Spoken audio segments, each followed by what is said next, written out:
ಶಿವ ಪಾರ್ವತಿಗೆ ಬಿಟ್ಕೊಡ್ತಾನೆ. ಬಿಟ್ಕೊಟ್ಟಿದ್ದಾರೆ. ಪಾರ್ವತಿಯು ಸಹ ತನ್ನ ಅರ್ಧ ಭಾಗವನ್ನ ಶಿವನಿಗೆ ಬಿಟ್ಕೊಡ್ತಾಳೆ. ಹಾಗಾಗಿ ಆಕೆ ಸಂಪೂರ್ಣ ರೂಪ ನೋಡ್ಲಿಕ್ಕಾಗೋದಿಲ್ಲ.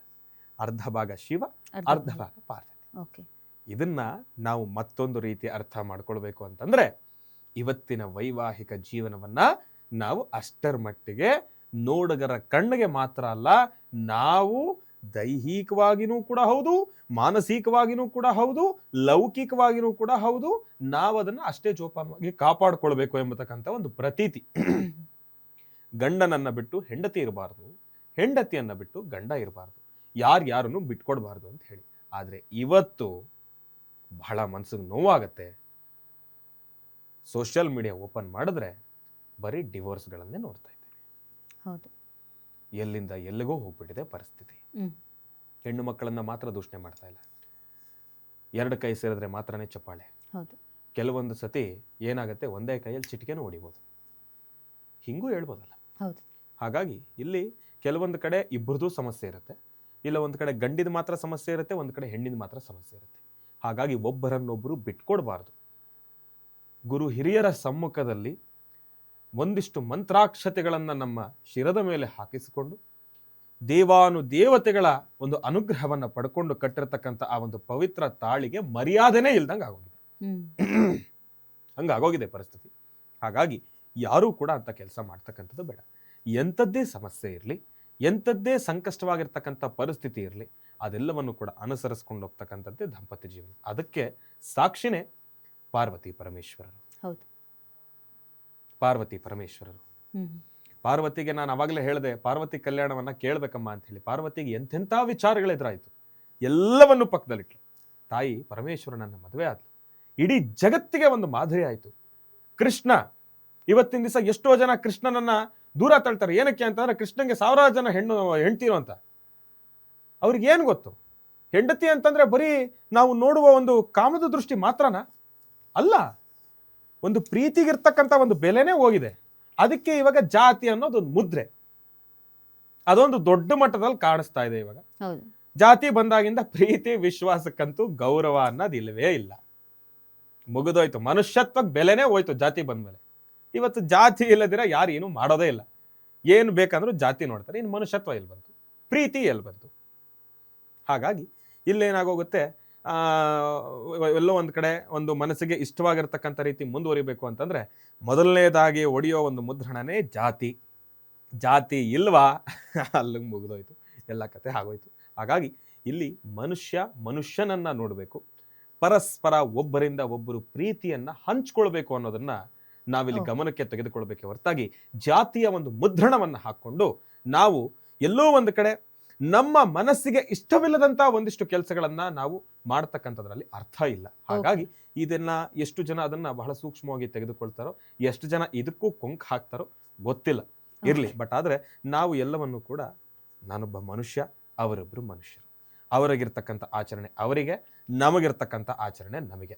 ಮನುಷ್ಯ ಅಷ್ಟೇ. ಭಗವಂತನಲ್ಲಿಲ್ಲದೆ ಇರೋ ಜಾತಿ ಧರ್ಮವನ್ನ ನಾವು ನಮ್ಮಲ್ಲಿ ಕಾಣ್ತಾ ಇದ್ದೇವೆ. ಅದು ಅಕ್ಷಮ್ಯ ಅಪರಾಧ ಅಂತ ನನ್ನ ಭಾವನೆ. ಓಕೆ ಗುರುಗಳೇ, ಇನ್ನು ನವರಾತ್ರಿಯ ಕೊನೆಯ ದಿನದ ಆಚರಣೆ, 9 ದಿನಗಳಿಂದ ಉಪವಾಸಗಳನ್ನ ಮಾಡಿರ್ತಾರೆ, ಅಖಂಡ ದೀಪವನ್ನ ಹಚ್ಚಿರ್ತಾರೆ, ಹಾಗೆ ದುರ್ಗಾ ಸಪ್ತಶತಿಯನ್ನ ಪಾರಾಯಣ ಮಾಡಿರ್ತಾರೆ. ಅದೆಲ್ಲವನ್ನು ಇವತ್ತು ಕೊನೆಯ ದಿನನ, ಅದೆಲ್ಲವನ್ನು ಇವತ್ತು ಹೇಗೆ ನಾವು ಸಮಾಪ್ತಿ ಮಾಡಬೇಕು ಅಂದ್ರೆ ಶಾಸ್ತ್ರೋಕ್ತವಾಗಿ ಹೇಗೆ ಸಮಾಪ್ತಿ ಮಾಡಿ ನಾಳೆಯ ವಿಜಯದಶಮಿಯನ್ನ ಆಚರಿಸಬೇಕು ಅಂತ ನೋಡಿ. ಇವತ್ತು ಇಷ್ಟು ದಿನ ನಾವು ಮಾಡಿರ್ತಕ್ಕಂಥ ಒಂದು ಆಚರಣೆ, ನವರಾತ್ರಿಯ ಪೂಜಾನುಷ್ಠಾನದ ಆಚರಣೆಯಲ್ಲಿ ನಾವು ಕೂಡ ಬಹಳ ವಿಶೇಷವಾಗಿರ್ತಕ್ಕಂಥ ಪದಾರ್ಥಗಳನ್ನ ಬಳಕೆ ಮಾಡಿರ್ತೀವಿ. ಇವಾಗ ಪ್ರತಿನಿತ್ಯ ನೈವೇದ್ಯ ಮಾಡ್ಲಿಕ್ಕೆ ಒಂದು ಚಾಕು ಆಗಿರ್ಬೋದು, ಇಲ್ಲ ಅಂತಂದ್ರೆ ಪ್ರತಿನಿತ್ಯ ನಾವು ಪೂಜಾನುಷ್ಠಾನಕ್ಕೆ ಅದು ಇದು ಏನಾದ್ರೂ ಒಂಚೂರು ಪದಾರ್ಥಗಳು ಬೇಕು ಅಂತಂದ್ರೆ ಹೋಗಿ ಬರ್ಲಿಕ್ಕೆ ವಾಹನ ಆಗಿರ್ಬೋದು, ಇಲ್ಲ ಅಂತಂದ್ರೆ ಎಲ್ಲಾ ವಸ್ತುಗಳು ಕೂಡ ಇರುತ್ತೆ. ಇಷ್ಟು ದಿವಸ ನಮಗೆ ಸಿಕ್ಕಿರ್ತಕ್ಕಂಥ ಈ ಒಂದು ಪೂಜಾ ಫಲ ಬರೀ ನನ್ನೊಬ್ಬನಿಂದ ಮಾತ್ರ ಸಾಧ್ಯ ಇಲ್ಲ, ನನ್ನೊಬ್ಬನ ಜೊತೆ ಸಹಾಯ ಮಾಡಿರ್ತಕ್ಕಂಥ ಎಲ್ಲ ಅಸ್ತ್ರಶಸ್ತ್ರಗಳಿಗೂ ಕೂಡ ಸೇರ್ಬೇಕಾದ್ರು. ಅದೆಲ್ಲವೂ ಜೊತೆಲಿಲ್ಲ ಅಂತಂದ್ರೆ ನಾವು ಹೇಗೆ ಪೂಜೆ ಮಾಡಕ? ಹಾಗಾಗಿ ಅದೆಲ್ಲವನ್ನೂ ಕೂಡ ಗಮನದಲ್ಲಿಟ್ಕೊಂಡು ಇಷ್ಟು ದಿವಸ ತಾಯಿಯನ್ನ ವಿಶೇಷವಾಗಿರ್ತಕ್ಕಂಥ ರೀತಿ ಆರಾಧನೆಯನ್ನ ಸಲ್ಲಿಸಿ ಆಯುಧಗಳನ್ನ ಪೂಜೆಯನ್ನ ಮಾಡ್ತಕ್ಕಂಥದ್ದೇ ನಾಳಿನ ವಿಜಯದಶಮಿಯ ಹಬ್ಬ.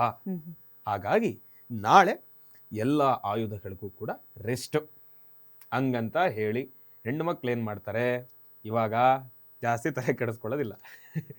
ಅಡುಗೆ ಮನೆಗೆ ಹೋಗ್ಬಿಟ್ಟು ಸ್ಟವ್ ಅಷ್ಟು ಕುಂಕುಮ ಇಟ್ಬಿಟ್ಟು ಅಲ್ಲಿ ಯಾವುದಾದ್ರು ಒಬ್ಬಟ್ಟನ್ನ ಎಲ್ಲ ಆನ್ಲೈನ್ ಸ್ವಿಗ್ಗಿ ಮಾಡಿ ಆರ್ಡ್ರ್ ಮಾಡಿ ಹೋಟೆಲಿಂದ ತರಿಸಿ ಎಲ್ಲ ಸಂಪೂರ್ಣವಾಗಿ ಇಷ್ಟು ದಿವಸ ಆಚರಣೆ ಮಾಡ್ಕೊಂಡು ಬಂದಿರೋದನ್ನೆಲ್ಲ ಒಂದು ಕ್ಷಣ ನೀರಲ್ಲಿ ಹೋಮ ಮಾಡ್ದಂಗೆ ಆಗುತ್ತೆ. ಒಲೆ ಹಚ್ಚೋಂಗಿಲ್ಲ ಅಂತ ಹೇಳ್ಬಿಡ್ತಾರೆ, ಹಾ. ಆತರ ಮಾಡಬಾರ್ದು. ಮಾಡಬಾರ್ದು. ಹೌದು, ಹಬ್ಬದ ದಿನ ನಾವು ಹಬ್ಬದ ದಿನ ಶಾಸ್ತ್ರೋಕ್ತವಾಗಿ ಹಬ್ಬವನ್ನ ಆಚರಣೆ ಶಾಸ್ತ್ರೋಕ್ತವಾಗಿ ಹಬ್ಬವನ್ನ ಮಾಡಬೇಕು, ಆಚರಣೆ ಮನೆಯಲ್ಲೇ ಅಡುಗೆ ಮಾಡಿ ಊಟವನ್ನ ಮಾಡಬೇಕು. ಮಾಡಬೇಕು. ಸರಿ. ಇವತ್ತಿನ ದಿವಸ ಹ್ಮ್. ಎಷ್ಟೋ ಕಡೆ ಇದೊಂದು ಅದೇನಂತಾರೆ ಅದನ್ನ ಒಂದು ಸ್ವಭಾವವನ್ನ ಕಲ್ತು ಬಿಟ್ಟಿದ್ದಾರೆ. ಇದು ಎಲ್ಲೋ ಒಂದ್ ಕಡೆ ಈ ವರ್ತನೆ ತಪ್ಪು ಅಂತ ನಾನು ಹೇಳ್ತೀನಿ. ಹಬ್ಬ ಅಂತ ಏನಕ್ಕೆ ಮಾಡ್ತಾರೆ? 10 ಜನ ನಾವೆಲ್ಲರೂ ಕೂಡ ಸಂತೋಷವಾಗಿ ಒಂದು ಜಾಗಕ್ಕೆ ಸೇರ್ಬೇಕು, ಹೌದು ಗುರು ಹಿರಿಯರ ಸಮ್ಮುಖದಲ್ಲಿ ಆಚರಣೆಯನ್ನ ಮಾಡಬೇಕು. ಹೌದು ಮನೆಯಲ್ಲಿ ಹೆಣ್ಣು ಮಕ್ಕಳು ಅವರಿಗೆ ತಿಳಿದಿರ್ತಕ್ಕಂಥ ಒಂದಿಷ್ಟು ಖಾದ್ಯಗಳನ್ನ ಮಾಡಬೇಕು, ಎಲ್ರಿಗೂ ಬಡಿಸಿ ಅವರು ಕೂಡ ಆ ಒಂದು ಸಂತೋಷವನ್ನ ಸವಿಬೇಕು ಅಂತ ಹೇಳಿ. ಯಾರು ಮಾಡ್ತಾರೆ? ಯಾರೂ ಮಾಡೋದಿಲ್ಲ. ಇವಾಗ ಎಲ್ಲರೂ ನಿಮ್ಮದಾಗ ಹಬ್ಬ ಬಂತು ಅಂತಂದ್ರೆ ಹೋಳಿಗೆ ಎಲ್ಲ ಆನ್ಲೈನು, ಏನೇನು ಸ್ವೀಟ್ಸ್ ಬೇಕು ಎಲ್ಲ ಮೊದಲೇ ಹೇಳ್ಬಿಡಿ ಆನ್ಲೈನು. ಫೋನ್ ಮಾಡಿ, ನೋಡಪ್ಪ ನಮ್ಮ ಮನೆಗೆ ಇಷ್ಟು ಹೋಳಿಗೆ ಬೇಕಪ್ಪ, ನಮ್ಮ ಮನೆಗೆ ಇಷ್ಟು ಸ್ವೀಟ್ಸ್ ಬೇಕಪ್ಪ. ಕ್ಯಾಟ್ರಿಂಗ್ ಸರ್ವಿಸ್ ಅವ್ರಿಗೆ ಫೋನ್ ಮಾಡಿ, ನೋಡಪ್ಪ ಇಷ್ಟು ಅನ್ನ, ಸಾರು, ಪಲ್ಯ, ಪಾಯಸ ಇದಿಷ್ಟು ಕಳಿಸ್ಬಿಡಪ್ಪ. ಅದಲ್ಲ, ಅದು ಅಕ್ಷಮ್ಯ ಅಪರಾಧ. ನೀವಿಷ್ಟು ದಿವಸ ನೀವೇನು ಮಾಡಿರ್ತೀರಿ, ಮನೆಯಲ್ಲಿರ್ತಕ್ಕಂಥ ಶಾಂತಿ ನೆಮ್ಮದಿಯನ್ನು ಕಳ್ಕೊಳ್ಳೋದೆ ಅಲ್ಲಿ. ಏನಕ್ಕೋಸ್ಕರ ಸಿಹಿ ಮಾಡು ಅಂತಾರೆ, ಏನಕ್ಕೋಸ್ಕರ ನೈವೇದ್ಯ ಮಾಡು ಅಂತಾರೆ. ಇನ್ನೊಬ್ರು ಮನೆಯಲ್ಲಿ ಮಾಡಿರ್ತಕ್ಕಂಥ ನೈವೇದ್ಯ ತಗೊಂಬಂದು ನಿಮ್ಮ ಮನೇಲಿ ಮಾಡಿದ್ರೆ ಏನ್ ಬಂದ್ ಲಾಭ? ಕಷ್ಟಪಟ್ರೆ ತಾನೇ ಫಲ, ಕೈ ಕೆಸರಾದ್ರೆ ಬಾಯಿ ಮೊಸರು. ಹಾಗಾಗಿ ಹೆಣ್ಣು ಮಕ್ಕಳು ಎಲ್ಲರಲ್ಲೂ ಕೂಡ ಒಂದು ವಿಶೇಷವಾಗಿರ್ತಕ್ಕಂಥ ಪ್ರಾರ್ಥನೆಯನ್ನು ಸಲ್ಲಿಸ್ತೇನೆ. ಹಬ್ಬದ ದಿನಗಳಲ್ಲಿ ನೋಡಿ, ನಾನು ಹೋಟ್ಲವ್ರು ಹೊಟ್ಟೆ ಮೇಲೆ ಹೊಡಿತಾ ಇಲ್ಲ. ಮೊದಲನೇದಾಗಿ ಯಾರೂ ಅನ್ಯತಾ ಭಾವಿಸ್ಬೇಡಿ. ಹೋಟೆಲ್ ಅವರು ಏನ್ ಹೇಳ್ತಾ ಇದೀವಿ ಅಂತಂದ್ರೆ, ಧರ್ಮಶಾಸ್ತ್ರದಲ್ಲಿ ತಿಳಿಸಿರ್ತಕ್ಕಂಥದ್ದೇನಪ್ಪ ಅಂದ್ರೆ, ನಿಮ್ಮ ಮನೆಗೆ ಒಳ್ಳೇದಾಗಬೇಕು ಎಂಬತಕ್ಕಂಥ ಒಂದು ಸಂಕಲ್ಪವನ್ನ ತಾವು ಮಾಡ್ತಾ ಇದ್ದೀರಿ ಅಂತಂದ್ಮೇಲೆ ತಾವು ವಾಸ್ತುಗೃಹದಲ್ಲಿ ಮಾಡಬೇಕಾಗಿರ್ತಕ್ಕಂಥ ಆಚರಣೆಗಳನ್ನ ಸೂಕ್ತ ರೀತಿಯಲ್ಲಿ ಸಲ್ಲಿಸ್ತಕ್ಕಂಥದ್ದು ಬಹಳ ಉತ್ತಮ. ಹೆಣ್ಣು ಮಕ್ಕಳ ಗುರುಗಳೇ, ನಮಗ್ ಮಾಡ್ಕೊಳ್ಳೋದು ಗೊತ್ತಿಲ್ಲ, ನಾವೇನ್ ಮಾಡ್ಬೇಕು? ಕಲ್ತ್ಕೊಳ್ಳಿ.